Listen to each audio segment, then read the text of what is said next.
de Romanos, aquele povo estava passando por perseguição. Aquele povo estava passando por uma aflição. E desde já eu já consigo ver o Senhor aqui. Porque se tem um Deus que conhecia aquele povo, era o nosso Deus. Talvez eles podem ter pensado, nossa, que coincidência Paulo chegar aqui hoje e falar sobre perseguição e falar ainda que nós seremos vencedores. Mas nada é coincidência quando se trata do nosso Deus. E Paulo chega e começa a falar para aqueles irmãos. Talvez hoje você está aqui porque alguém te convidou, ou porque você já está acostumado a vir, já é daqui. Mas começa a cantar um louvor e às vezes você pensa assim, nossa, eu estava pensando nesse louvor. E aí a gente pensa, é coincidência. Mas não, é Deus falando com você. Às vezes a gente escuta uma palavra, um testemunho, uma saudação, e aí a gente lembra de alguma coisa que a gente passou. Poxa, que coincidência! O irmão também passou por isso. Não é coincidência não, é Deus falando com você. É com você mesmo que Deus está falando. Não é coincidência, irmãos. É Deus falando. Se tinha um Deus que conhecia aquele povo, era o nosso Deus. Se tem um Deus que te conhece, é o Deus que se faz presente aqui. É o Deus que faz a igreja levantar a mão e glorificar o nome do Senhor. Se tem um Deus que nos conhece, é o nosso Deus. E ele vai começar aqui dizendo: quem diremos, pois, a estas coisas? Se Deus é por nós, quem será contra nós? O irmão Edivar termina sempre a oração das 6 horas falando isso.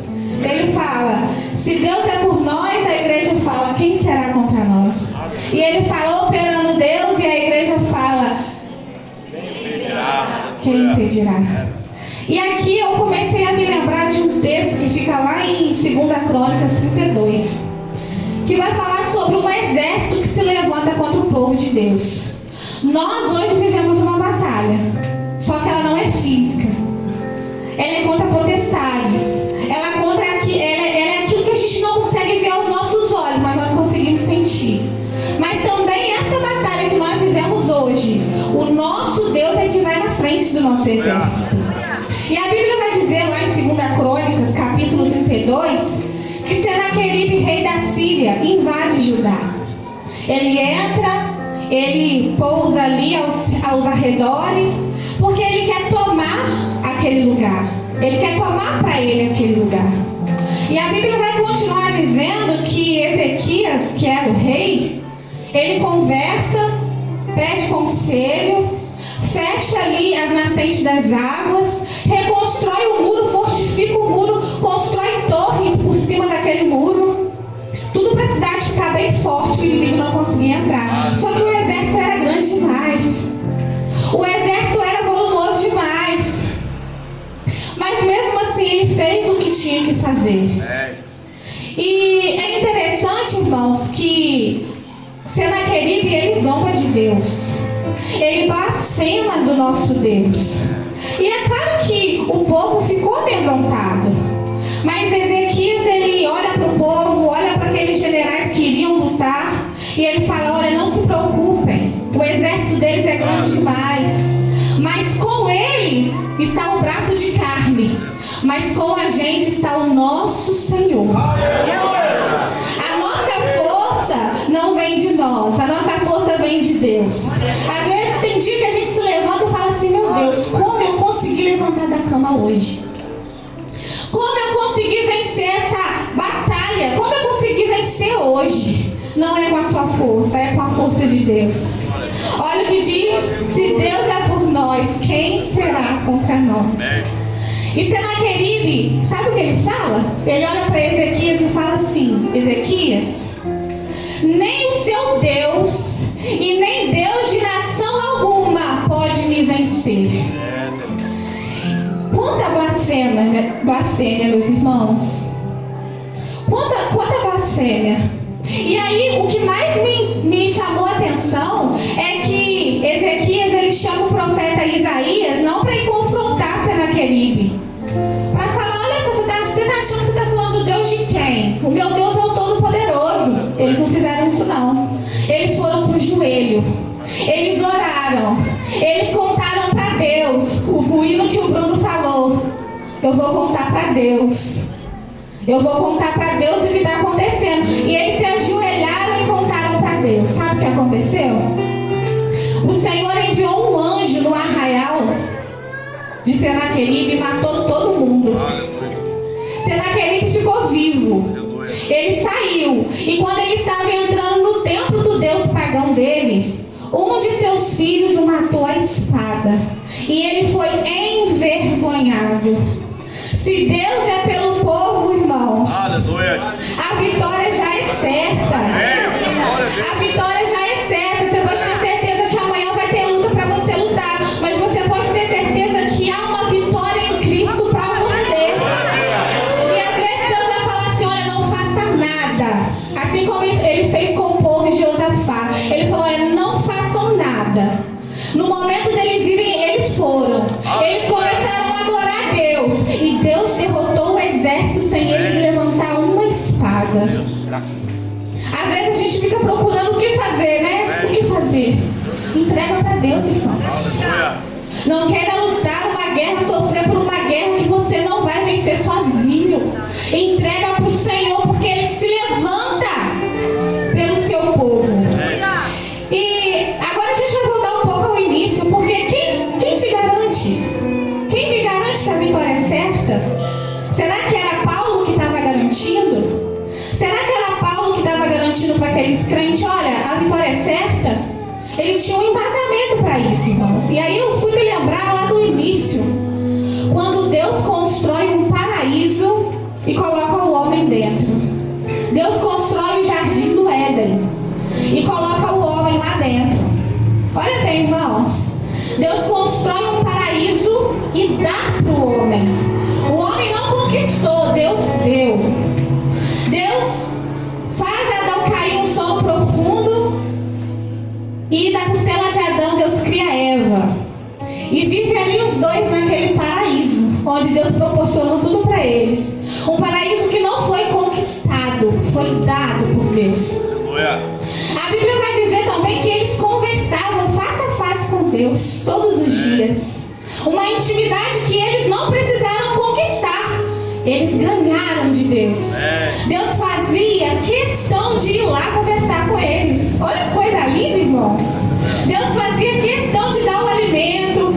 Deus fazia questão de dar a presença sem eles conquistarem. Glória a Deus.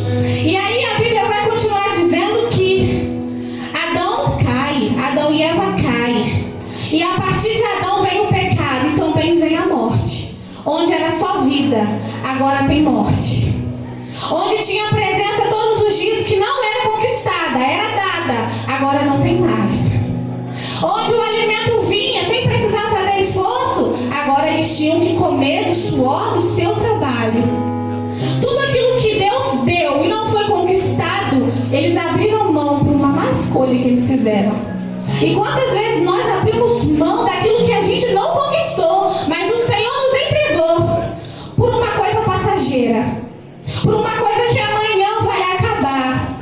Quantas vezes a gente abre mão daquilo que o Senhor nos deu, nós não conquistamos, mas nós abrimos mão por uma bobeira, por um momento de alegria passageira. Às vezes, irmãos, eu fico pensando: meu Deus, eu não consigo imaginar como é estar fora da presença de Deus, porque eu não conquistei estar aqui. Você não conquistou estar aí, Ele deu para nós. Sentir essa presença é um presente. E aí a morte entra através de Adão, onde havia apenas vida, agora também a morte. Mas o Senhor continua sendo misericordioso pelas nossas vidas. E aí eu me lembrei também da história de Abraão, de Sara, quando Deus promete um filho para ele. Sara era estéril, todo mundo já conhece essa história. Sara era estéril e o Senhor a promete um filho. E ainda na sua velhice, Abraão e Sara ganham Isaac do Senhor, o filho prometido, o filho da promessa, o filho tão aguardado. Só que tem um dia que Deus olha para Abraão e fala assim: Abraão, agora eu vou te pedir o seu filho da promessa. Aleluia. Agora eu quero aquilo que você tanto aguardou, eu vou te pedir. E Deus pede Isaac. E Abraão sai com Isaac para ofertar ao Senhor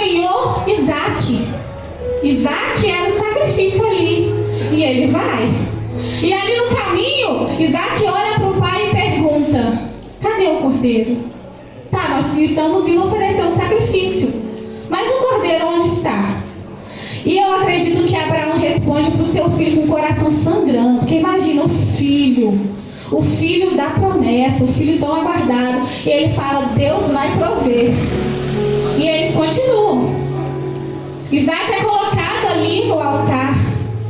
E naquele momento Deus envia o cordeiro. E ali começa Deus a falar sobre uma aliança que ele fez. A aliança de que entrou morte, mas ele iria enviar novamente vida. Viria um cordeiro morrer por alguém pecador. Viria um inocente, sem pecado, morrer por mim e por você. E ali Deus já começa a falar dessa aliança. Nós entendemos assim. E a Bíblia vai dizer que, partindo lá para o Novo Testamento, Maria engravida, virgem, foi concebida pelo Espírito Santo. Jesus nasce. Quando Jesus nasce, irmãos, nasce mais uma oportunidade. Não nossa conquistada, mas que Ele nos daria. Uma vez entrou a morte, mas Deus mais uma vez tem misericórdia do seu povo. E envia Jesus. Então você consegue entender que não era Paulo que estava garantindo que Deus é por nós, quem será contra nós? Porque ele fala assim, ó, aquele que não poupou nem o seu filho. E ele manda o seu filho para morrer por mim e por você. E quando Jesus morre, irmãos, e Jesus ressuscita, ele traz com ele a vida. Por quê? Por Adão veio a morte, mas por Jesus veio a vida para nós. A vida que não é conquistada por nós, mas é dada por Deus. Olha, eu estou te oferecendo. Eu quero ter uma eternidade contigo. Eu quero te levar para o céu. E eu sei que você não merece, mas eu quero te dar. Eu quero te dar. Irmãos, como Deus falou comigo. Como o Senhor falou ao meu coração através dessa palavra. O Senhor, Ele veio, sofreu, morreu naquela cruz. Sozinho, porque não tinha mais ninguém do lado dele. Para trazer vida. Para trazer oportunidades de vida para nós. Tem oportunidade de vida para você aqui nessa noite. Quando você entrou por essa porta, você não veio assistir um culto. Você veio receber vida. Você veio receber a oportunidade de sair daqui com vida.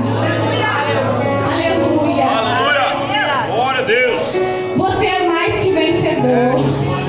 Se Deus é contigo, quem vai se levantar? Aleluia. Quem vai se levantar? Quem pode te acusar? Entenda isso, irmãos. O sacrifício já foi feito. Glória a Deus. Agora nós temos uma escolha a fazer. Porque servir a Cristo e seguir é uma escolha. Aleluia.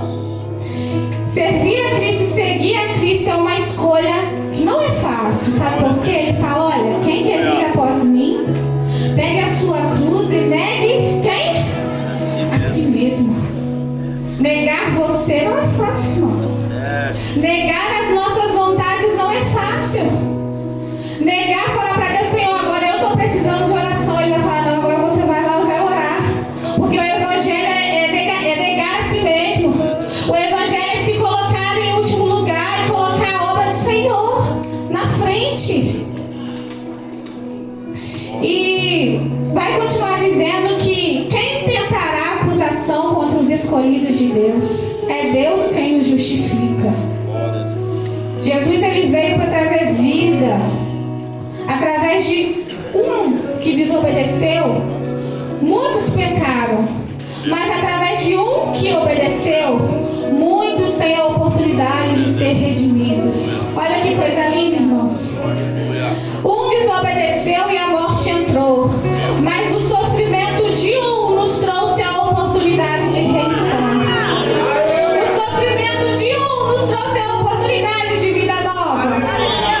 O sofrimento de um nos trouxe o preenchimento do vazio que há dentro de nós quando não temos o Senhor. Deus vivo, aleluia.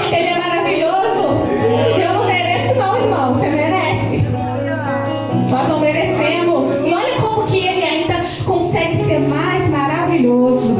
Porque ele vai falar, olha só, Paulo vai falar, quem tentará acusação contra os escolhidos de Deus? E aí eu me lembrei daquela passagem lá em João 8, onde Jesus estava no templo, ensinando, pregando. E os fariseus chegam lá com uma mulher que tinha sido pega em adultério.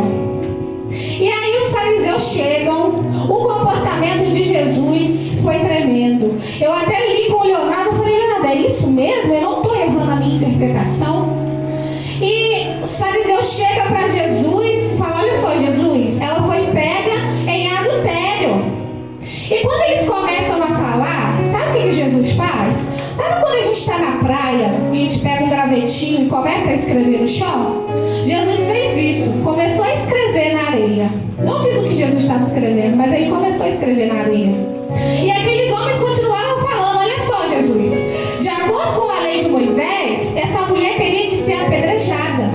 Ela teria que morrer apedrejada. E tá Jesus lá, fingindo que não está ouvindo.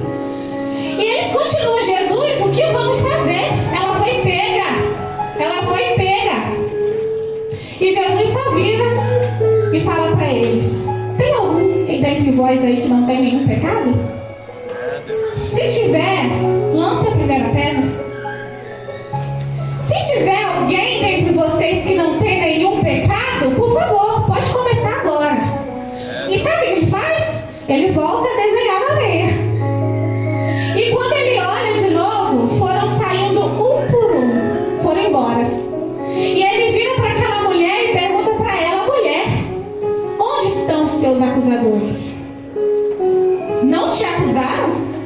E ela disse, não, Senhor, não me acusaram. Agora isso aqui que Jesus fala, irmãos, isso aqui me tocou profundamente. Ele pergunta, não te acusaram? Ela diz, não me acusaram, Senhor. E ele fala, eu também não te acuso. Vá e não peques mais. Eu também não te condeno. Vá e tenha uma vida nova. A intenção do Senhor não é te apedrejar aqui. A intenção do Senhor é que você saia por aquela porta com uma vida nova. A intenção do Senhor é comprar suas vestes hoje. A intenção dele é te fazer novo. Hoje é dia de renascimento. Você está disposto a morrer hoje, renascer aqui mesmo e sair com uma vida nova? Aleluia!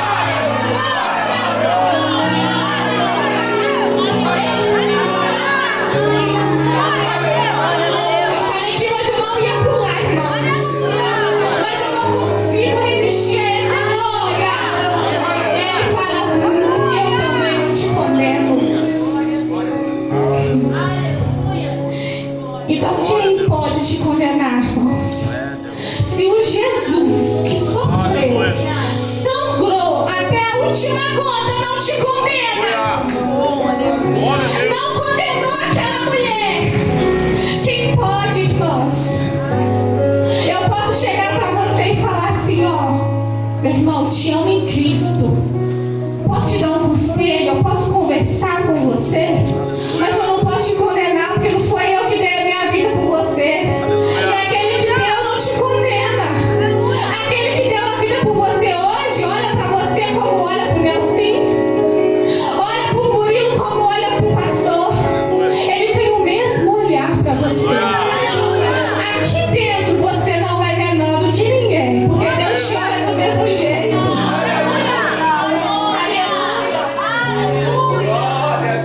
Afinal de contas,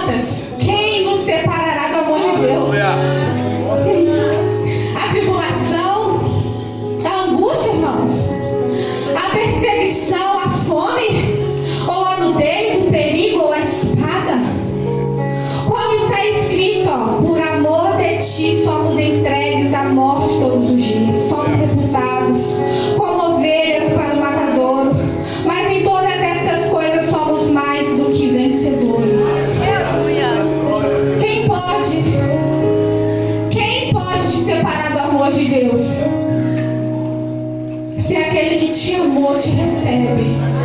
Aquele que te amou te chama. Te amou lá na cruz, sofrendo. Te chama. Às vezes a nossa alma, irmão, está aflita. Assim como diz lá em Salmos 43:5. Por que está batida a minha alma? Por que te perturbas dentro de mim? Às vezes a nossa alma está assim.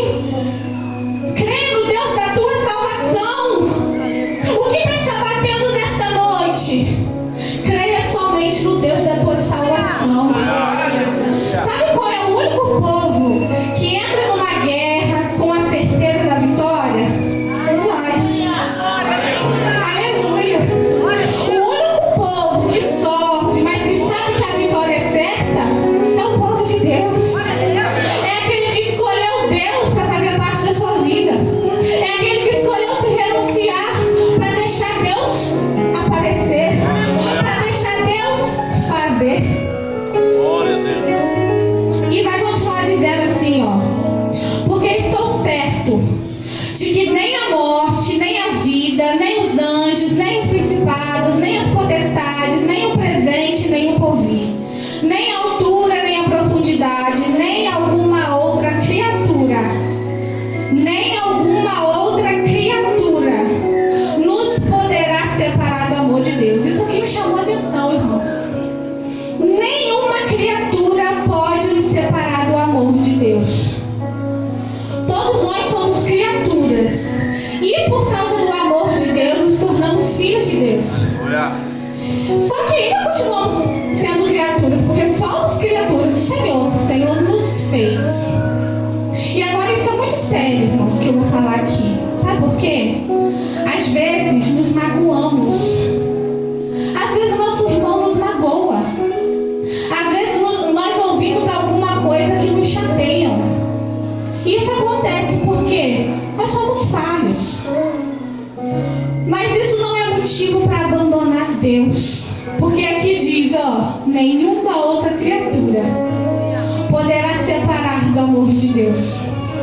Assim, mas me machucaram, me magoaram.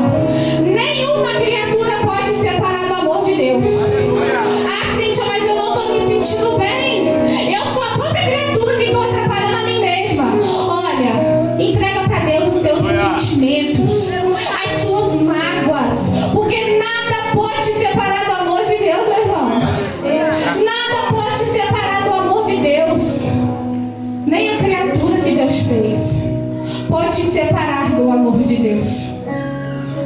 E quando a gente entende isso, o nosso lugar, independente do que aconteça, do que falem, do que a gente até leva para o coração, mas pede para Deus curar.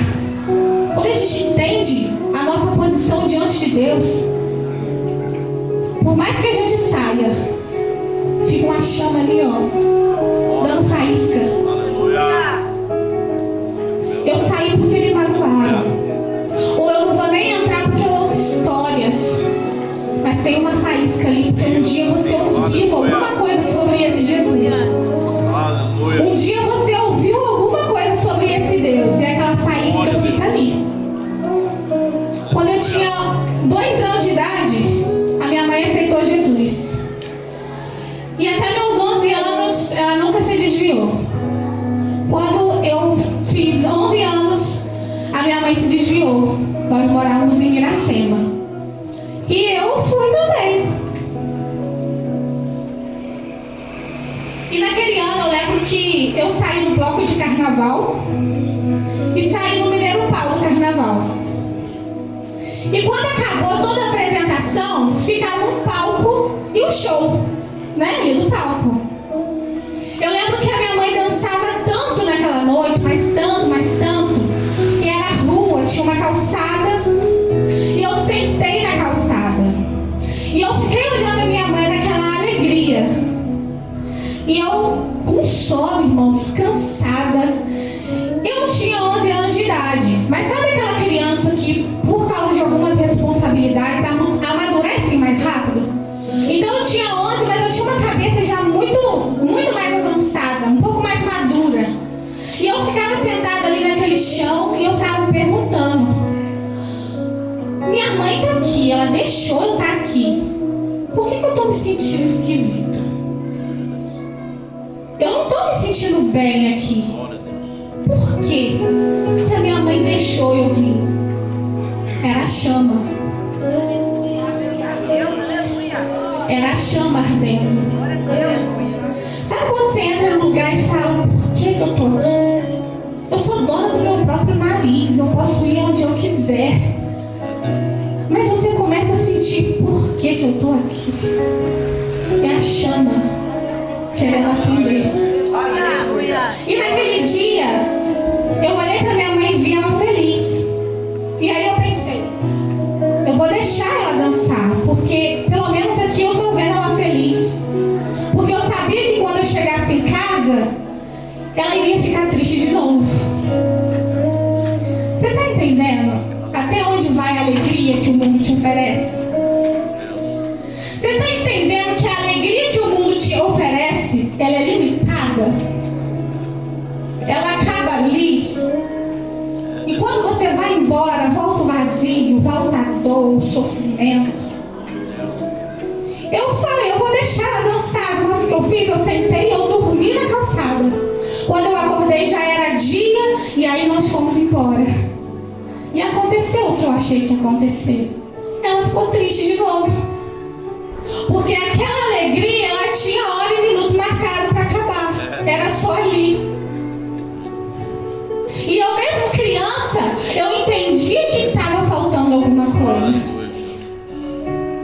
Jesus hoje ele te chama para uma alegria que não tem hora marcada. Você sabe que você está no problema e você está, aleluia, glória a Deus, porque eu confio em ti, Senhor. Você sabe o que é um pão faltar na sua casa e você pensar e falar, Deus vai prover, e Deus provê e você vê? Essa alegria que o Senhor tem para você. Você sabe a alegria de deitar no travesseiro e falar, eu posso dormir tranquilo, porque eu tenho Deus que cuida de mim. Essa alegria que o Senhor tem para você. Quando nos mudamos para Pago, eu tinha 12 para 13 anos, se não me engano. Minha mãe voltou para Jesus. Eu fui batizada nas águas. E aquele foi o melhor dia da minha vida. Eu lembro como se fosse hoje. Parecia uma festa. Ah, sim, mas o melhor dia da sua vida não foi o nascimento do seu filho, não foi o seu casamento? Não, irmãos, foi o dia que eu renasci. Sabe por quê? Se eu não tivesse renascido naquele dia, eu não tinha minha família hoje. Se eu não tivesse renascido naquele dia, eu não teria a honra de ver o meu esposo pregar. Eu não teria a honra de ver meu filho aqui paradinho, irmãos. Mas mesmo assim, louvando a Deus do jeitinho dele. Você entende que o melhor dia da sua vida vai ser o dia que você se rendeu aos pés do Senhor? Você entende que o melhor dia da sua vida vai ser o dia que você vai abrir o seu coração e falar, Senhor, pode entrar. Eu sou imperfeito, eu tenho meus defeitos, mas entra aqui, Jesus, entra aqui. Aquele foi o melhor dia da minha vida, irmãos. Quantas promessas o Senhor me fez ainda dentro da barriga da minha mãe. Minha mãe teve toxoplasmose grávida de mim. Eu não tenho um defeito, irmão. Só tenho defeito de ser chata, minha irmã. E aí depois eu tive toxoplasmose também. Fiquei com lesão no olho, mas não perdi minha visão, os olhos. Vai se repetindo algumas histórias, porque Deus ele faz questão de comprovar que Ele está na sua vida, que Ele é com você. E quantas promessas o Senhor já fez e já realizou na minha vida? Porque eu decidi, irmãos, viver uma vida para Deus. Viver uma vida que não é chata não, irmão, muito pelo contrário. É a melhor vida que nós podemos viver. Vitor, vem pra cá, Vitor, em nome de Jesus. Nessa noite, irmãos, eu quero te fazer um convite. O convite é abrir o seu coração para esse Jesus que quer te dar alegria em tempo ilimitado. Esse Deus que te salvou já na cruz, que sofreu por você. Esse Deus que não te condena. Esse Deus que te ama. Eu quero convidar a igreja para se colocar de pé. Nesse momento, irmãos, o inimigo se levanta com uma força força para tentar impedir Em nome de Jesus. almas e corações de se renderem ao Senhor. Então eu quero te pedir para que você ore aí, você que já é Glória a crente, Deus. você já serve ao Senhor, ore. Você que convidou, jovem, você que sabe de alguém aí que ainda não aceitou Jesus, ore por ele nessa noite. Pergunte a ele se ele quer aceitar esse Jesus.